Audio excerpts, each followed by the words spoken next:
Hello, thank you for joining us. I'm going to show you today how to use a sale forecasting tool, and then you just have to request it and I will email it to you. So this is just going to be a quick training on how to use that tool and also why it's important to do your sales forecasting for your business. First, I just want to give you a little information about myself. I own a small business consulting firm. So this is me and my adorable family to the right. I have three kids and I've been married to my college sweetheart. Um, you can see my business there. My website is lovemybusinessagain.com and feel free to email me directly. Why am I certified to show you this tool and give it to you? So just to kind of give you a little bit of information about my experience. I've been doing small business consulting for over 10 years. I'm a certified QuickBooks Pro. I'm also an authorized reseller, so if you don't currently use QuickBooks and are looking for that, I am also certified in QuickBooks Point of Sale, and I'm an expert in Microsoft Office, among many other random softwares that I've come across throughout my many years doing this. These are obviously just the most well-known and widely used softwares that I am an expert at. So I wanted to just give you guys a quick background about myself and then get into the sales forecasting. So um, here's the tool that I'm going to show you, and we have some example numbers in here. So before we get into that, why is it important for you to forecast your sales? The tool that I'm going to send you guys has a 5-year history. Now, if you haven't been in business by 5 years, that's fine. Go ahead and fill it out to the best of your ability, every number that you do have. If you've been in business longer than 5 years, great. Just fill it out the past 5 years because that's going to give you the most clear picture of what's happened in your business. And as you enter the numbers in, the charts will change. But using a sales forecasting tool is really important to guide your strategic planning process. If you're currently not doing any strategic planning, I highly encourage you to download this tool, fill it out, and use it. Ignorance is not bliss in business. It's your enemy. If you're just booking along and you can pay your bills and pay yourself a little bit here and there, that's not really a measurability of success. So this actually will quantify your business, and it basically is a snapshot of what your business looks like on paper, and you can use that information to plan. It also helps determine your cash flow. So with these percentages that you'll see below the months here, those are going to determine your seasonality. So that's going to give you a really good idea of where your cash flow pitfalls might be coming into play. So, looking at this example, come February, that's the worst month of your year. So in January, maybe you shouldn't be buying stuff that you have to pay for in February. Maybe you shouldn't be over ordering, whether it's supplies or inventory or depending on your industry. It kind of gives you that idea of, oh, if I spend too much in January, I'm not going to have any money in February because my sales are going to be lower. So just a real simple cash flow tool. This is not our cash flow tool that we use, but it is just a very quick snapshot of where you're going to be doing well with as far as cash goes and where you're going to be having some pitfalls. So being able to plan ahead for that is going to be huge for you.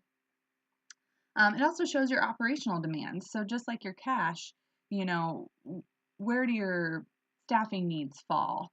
And where is your production time? And so this is going to give you all that information, in July and August on this example, July, August, September, even October. Those are your 3 busiest months of the year or 4 busiest months of the year. So your staffing expenses are going to be higher, if your direct labor correlates with your sales, or maybe it doesn't. And maybe in February, when you're at your lowest and your staffing has to stay the same all year round, that you're going to be paying out more in staffing than you're actually producing in sales. So, planning ahead for that, maybe when you start dropping, like in this example, in November, your sales start going down, maybe that's when you start either laying people off or, you start just reducing hours, whatever it is, or making sure no one's getting overtime, things like that. So another way to kind of knowing your seasonality, it will also help you with operational needs. So that's another really important aspect of this tool. And then it's showing you your history. It's showing you your past trends. So it's going to give you a clear picture of what to expect. So in this example, we know that you're probably going to do somewhere between $3 and $5 million in a year. So that's just a really good example of what you're going to do with this and how you're going to use it to move ahead. So if you can look at your history, see what happened, why was last year the worst year you've had? And then you can see where you're trending for this year, and is it better, is it worse than the year before, and why? Like, what happened last year that maybe your sales weren't as good? Have you changed things to make that better? Was it just the industry? Things like that. So really digging deeper into a deeper analysis of your company just by using these numbers. So let me get into how to enter this data. I've already pre-filled it in so you could see, but let me go ahead. I'm just gonna move this so then we can see that if I took out those numbers, how the numbers below down here, how they all changed. So let's put those back.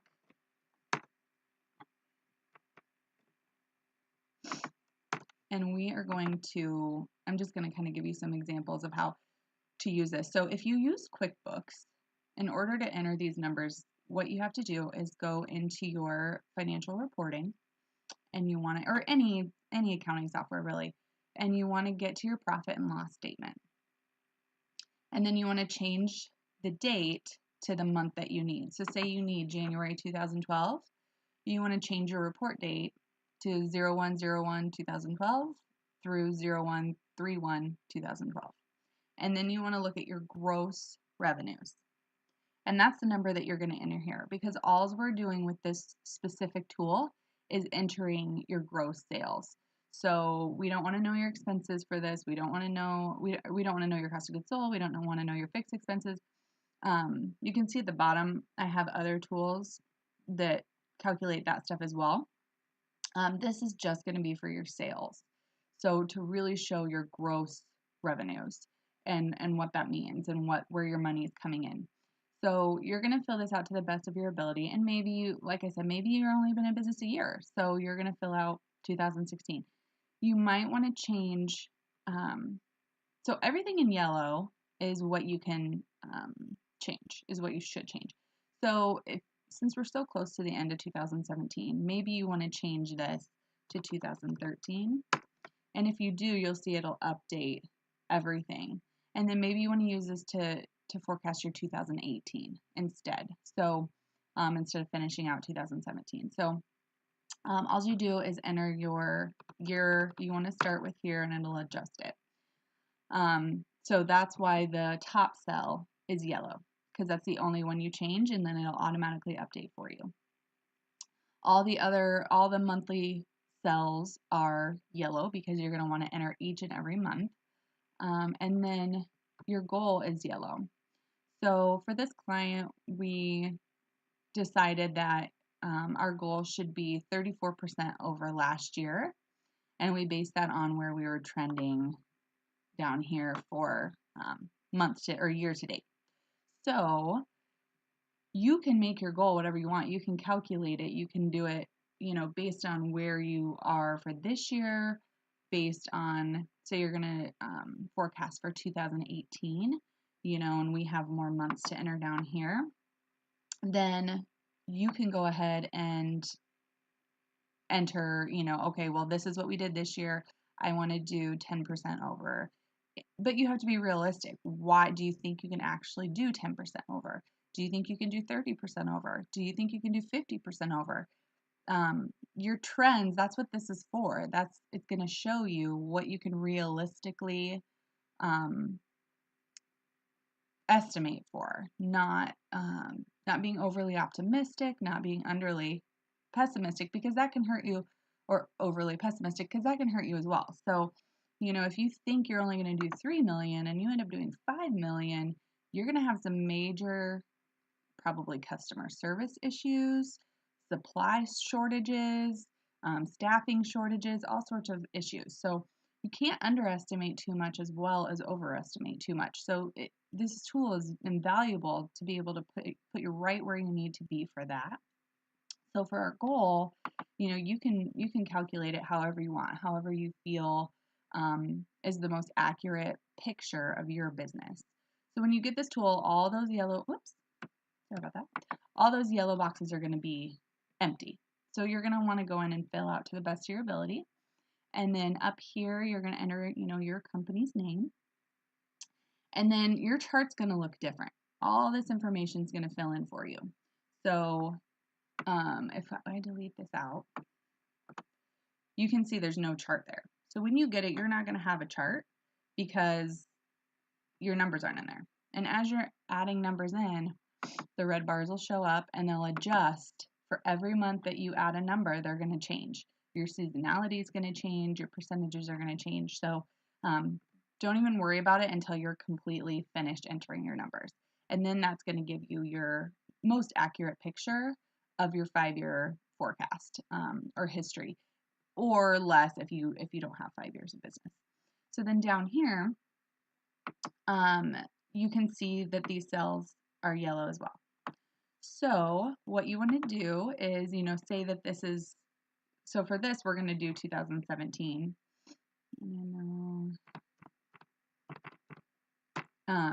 So we're going to enter our 2017 numbers as we're going along in the year. And if you wanted to do 2018, then this top row here is your monthly sales goal. That's going to be based on what you put up in your goal field. So when you enter a number in your goal field, it's going to take that and multiply it by your seasonality, your monthly percentage of sales. So it knows January is typically 6.5% of your goal. So that's what it's taking. It's taking your goal by 6.5% and it's entering that number for you. This spreadsheet's great because it already does all the math for you. You just have to enter your numbers and off you go. So here's your goals. They're going to adjust according to the goal that you enter. And then these yellow boxes are where you're going to enter your actual sales. So this is going to help you on a monthly basis keep track of what's going on in your company. And then below it, okay, so that's what you actually did. Now are you above or below goal? And it's going to tell you that based on, this is the number, so the actual dollar amount that you're above and below. It's never going to be 0. It's never going to be perfect. I mean, look at this one. February was really close. And then down here, your cumulative sales. So it's just adding January and then February onto that, March onto that, April onto that. You guys get the idea. And then your cumulative actual. So same thing. It's just adding up your red numbers and keeping it going to show you where you're at. So end of June, we can see where we're at halfway through the year. And maybe we adjust our numbers based on that. But you do have to keep in mind your seasonality too. So, let's say this example, they did 1.9 million up to June, but we haven't even hit their 4 best months of the year, actually 5 best months of the year. These were the beginning of the year. Is the first 6 months of their year is slower than the last 6 months of their year. So it wouldn't be fair to just double that and say, oh, well, then we're only going to do just under 4 million, because that wouldn't be an accurate forecast. And that's why it's really important to take a full year and then really determine where you're trending with that. Because if you just took these first 6 months and said, okay, well, I think we're just going to double that because it's 6 months and 6 months. I think that's what a lot of businesses do wrong, is they don't take into account the seasonality of each and every month and how much that impacts their sales. So it's really important to keep an eye on your goal, but also keep in mind where you're at. And the chart below, I'm going to show you in the spreadsheet, it kind of helps you with that. So before we get into the last 2 rows, let me show you that chart. So this is really cool because it does take that into account. It doesn't just say, let's double it. So for June, it's saying, okay, well, based on what you've actually done, this was probably a more realistic goal, 391, instead of 389, because this company is trending over what we had predicted. So it's saying, well, our goal was 389, but based on what you're doing so far this year, we think maybe more realistically it should have been 391. So then it spreads that out over the months and says, okay, well then these would be our updated goals. 473, 769, 476, 351. So you can see they're all a little above what our projections really were. So this is saying, as of June, we think your actual turnout is going to be 4.4. And then we enter July's number. Okay, well, as of July, because of what you did in sales, your actual goal is 4.5 million. So it's just going to keep that going. And so then it's saying, okay, well, we know what you did in July. So then in August, this is what we think you're actually going to do over what we predicted. And then that's going to end you at 4.5 million for the year. So it just kind of gives you that heads up that if you underestimated, prepare, use these numbers instead, because you need to prepare for that higher, supply need or customer demand or whatever your industry requires. That's really going to help you with cash flow and staffing and just all your operational requirements.